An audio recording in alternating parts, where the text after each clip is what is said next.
Fala pessoal, estamos começando aqui mais uma aula. Hoje sobre dietoterapia aplicada à oncologia, que ela é muito boa, porque, como eu sempre explico aos meus alunos, temos sempre que entender, antes de uma terapia nutricional, antes da fisiopatologia, temos que entender a função do órgão que está sendo atingido, dentro dos padrões nutricionalmente falando. Então, quando a gente trabalha com oncologia, ela é uma junção de tudo aquilo. Porque o câncer, ele como ele é uma doença, vamos dizer assim, que ela é multifatorial, existem vários fatores, ela também pode acontecer em vários locais diferentes. Então, isso acaba juntando a possibilidade dele estar acometido dentro de alguns órgãos que já estudamos aqui. Então, o câncer, a gente vai trabalhar com as recomendações, com as orientações nutricionais para a oncologia, mas também vamos entender por que é naquele órgão tem mais atenção dentro desse ponto. E antes de começar, não posso deixar de pedir para você se inscrever aqui no canal, curte esse vídeo, comenta aqui embaixo o que você achou. E também não se esquece de ativar o sininho desse vídeo para que fique sabendo quando próximas aulas, próximos vlogs, próximos vídeos de palestra vão estar por aqui. Sem falar que o nosso Shorts também eu sempre gosto de postar alguma coisa rápida e interessante para vocês. Então não se esquece, se inscreve aqui embaixo e divulga para mais amigos para esse canal crescer. Vamos lá? Então, quando a gente fala da patologia, fatores de risco voltados à oncologia, temos que entender que é multifatorial, que inclui vários fatores externos e internos que vão acometer esse crescimento desordenado dessas células. E tem algo bem interessante que fala: o problema dessas células de crescimento desordenado é porque as informações elas ficam invertidas. Então, o corpo era para fazer uma atividade com aquele tipo de célula, ele tinha uma informação e isso começa a alterar, começa a mudar. Justamente por conta disso aqui. Dentro da fisiopatologia do câncer, entendemos o quê? Que o câncer ele surge a partir de mutações genéticas, que elas começam a alterar o DNA daquela célula e as informações começam a vir erradas, começam a receber instruções invertidas. Então, sabemos que cada célula do nosso corpo, cada órgão faz uma função porque o cérebro manda. Então, todos eles são ligados por meio de informações, são todos eh, mão de obra para um organizador principal. Então, se essa informação começa a vir errada, a ação começa a ser errada. Então, o que acaba acontecendo dentro dessa célula? O teu corpo ele começa a entender que alguns pontos que eram para ser positivos são negativos, e então começa a combater o seu próprio corpo achando que é um vilão ou uma patologia. Por isso que na sequência, o processo de formação do câncer é chamado de carcinogênese. Em geral, ele acontece lento e pode variar, pode demorar anos para que essa célula cancerígena ela comece a se proliferar e dar origem a um tumor visível. Então, por isso que fazer o tratamento sempre como prevenção, como cuidado, você consegue encontrar e identificar essa célula menor e fazer a retirada de forma imediata sem causar problemas, como ele se torna esse tumor visível. E aí é onde acaba acontecendo. Então, por ser uma doença multifatorial, entendemos que ela acaba tendo vários fatores que acabam acometendo o seu desenvolvimento, onde a maioria deles a nutrição consegue resolver. Vamos lá. Primeiro ponto, alguns dos fatores que são de risco que podem desenvolver uma célula a se transformar em uma célula cancerígena. Uso do tabaco, alimentos inadequados, alta densidade energética, gordurosos demais, pobre em frutas e alimentos como frutas, verduras e legumes. Então, o teu corpo ele começa a ter uma redução dos níveis de vitaminas e minerais que vêm por meio das frutas e verduras e legumes, e começa a aumentar um teor muito maior na parte energética e calórica, voltada muito mais para o ponto da gordura, com o consumo de alimentos inadequados de alta densidade energética e calórica.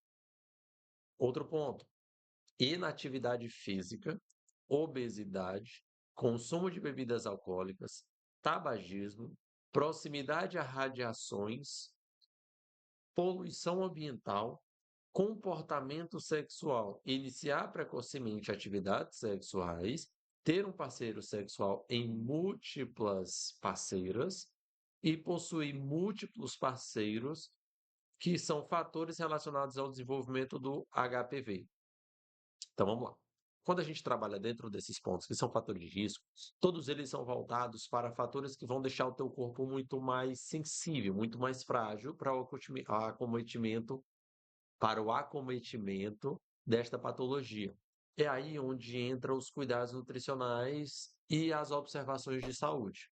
Quando a gente fala uso do tabaco, bebidas alcoólicas, alimentos gordurosos e inatividade física, são bebidas alcoólicas e o tabaco que deixam o teu sistema digestivo muito mais lento, muito mais fraco, teu sistema imunológico muito mais fraco também, consequentemente. Consumo de bebidas alcoólicas, alimentação inadequada e obesidade acaba alterando também a absorção de alguns nutrientes. Então, se você não tem os nutrientes que fazem algumas funções importantes no teu corpo começa também a ficar muito mais fraco, muito mais frágil. Quando a gente fala proximidade de radiação e poluição ambiental, a gente entende que são fatores externos que vão deixar o teu corpo muito mais frágil de forma interna. Sem falar que a gente também começa a observar que esses fatores, eles nos deixam como um poluído por proximidade. Como a gente fala sempre na questão do fumante, ele é um fumante passivo, porque ele acaba adquirindo porque está no meio que de pessoas que ficam fumando. Então, naturalmente, você acaba também respirando aquela poluição, aquele tabaco. Quando a gente fala dentro desses pontos, são para evitar com que fatores externos, e bioquímicos E de e radiação. rádio interfiram no seu corpo dentro do rendimento de deixar o teu sistema imunológico muito mais fraco. O câncer, ele surge a partir de uma mutação genética e essa mutação ela pode ativar alguns fatores que são responsáveis por transformar essas células normais em células cancerígenas. Então, a formação da célula do câncer, ela acontece lenta e depende de efeitos acumulativos, desencadeando fatores e fases de iniciação, promoção e progressão do tumor. Então, é do mesmo jeito quando a gente fala da obesidade. São fatores lentos em que cada errozinho acaba te levando ao desenvolvimento de uma célula que ela é mudada. Uma célula que tem essa mutação, que tem informações erradas e acaba transformando aquela célula ou aquele local num tumor visível, que pode acometer o atrapalhamento daquele órgão ou local. Então, quando a gente trabalha com obesidade, com oncologia, temos que entender a longevidade das nossas ações e como o cuidado com a alimentação, o cuidado com a atividade física fazem com que seu corpo tenha muita resistência, muito mais força, para que caso comece a desenvolver uma célula cancerígena, o seu próprio corpo começa a bater e se defender.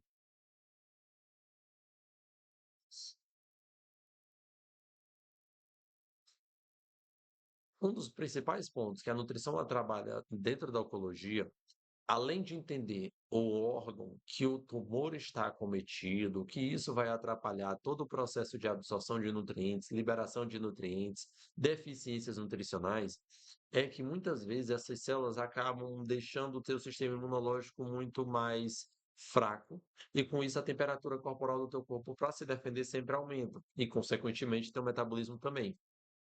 Por isso que a oncologia e a nutrição trabalham muito em cima da perda de peso, perda da massa muscular e a caquexia dentro desse nosso tratamento.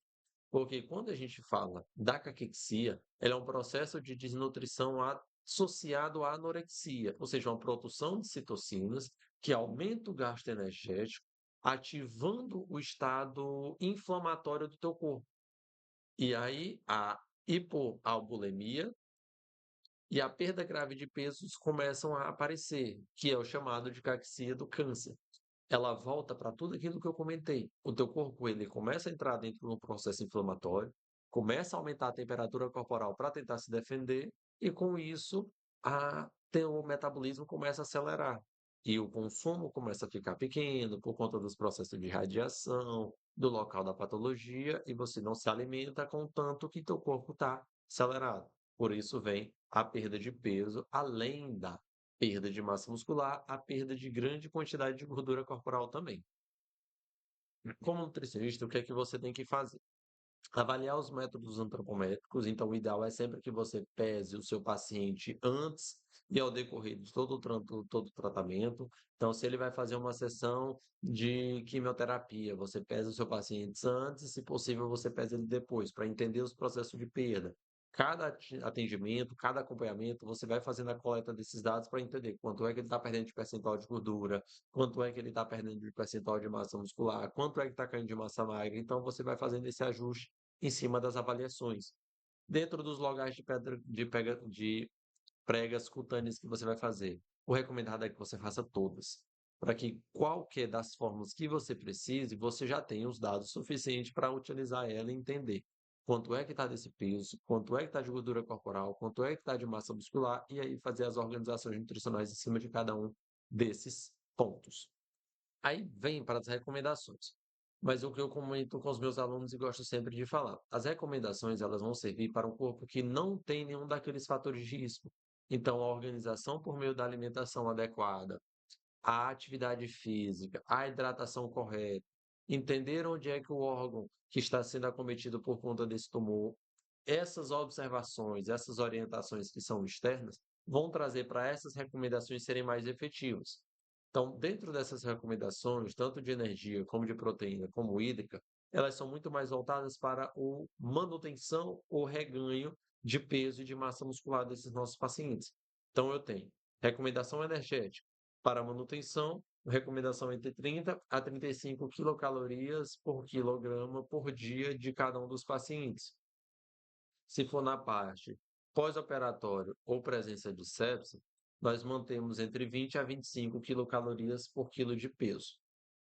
Dentro das recomendações de proteína, eu tenho quando o estresse por conta do processo inflamatório, ele é moderado, as recomendações são de 1,2 a 1,5 gramas de proteína por quilo de peso, enquanto se o estresse for grave, entre 1,5 a 2 gramas por quilo de dia.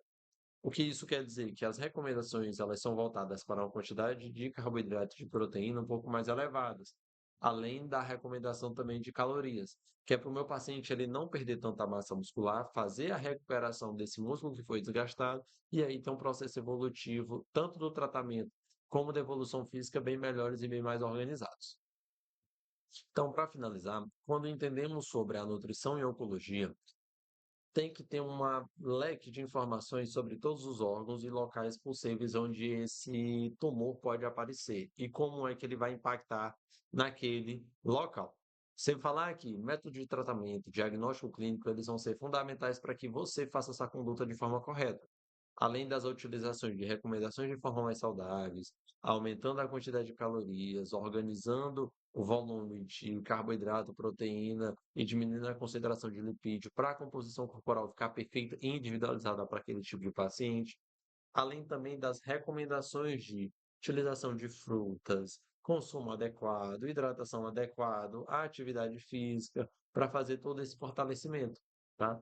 E conheça o seu paciente. Tem até o relato de uma das alunas que foi bem interessante, onde a mãe tinha algumas condições individuais, físicas, não é nem física, elas são mais pessoais, de personalidade, que isso impacta no desenvolvimento de um tumor. O tumor era pequeno, o médico acabou não tendo esse contato com o paciente, entendendo também as observações e perspectivas mentais daquela paciente, não retirou, o tratamento não foi feito efetivo, com a volta, o tumor tanto cresceu como se passou para outro órgão. Então não deixe de se cuidar e entender. Meu paciente, ele vale muito mais para me poder não deixar de perguntar tantas coisas. Então, se você gostou desse vídeo, não se esquece, se inscreve no canal, curte esse vídeo, comenta, ativa o sininho e envia para mais amigos para esse canal crescer.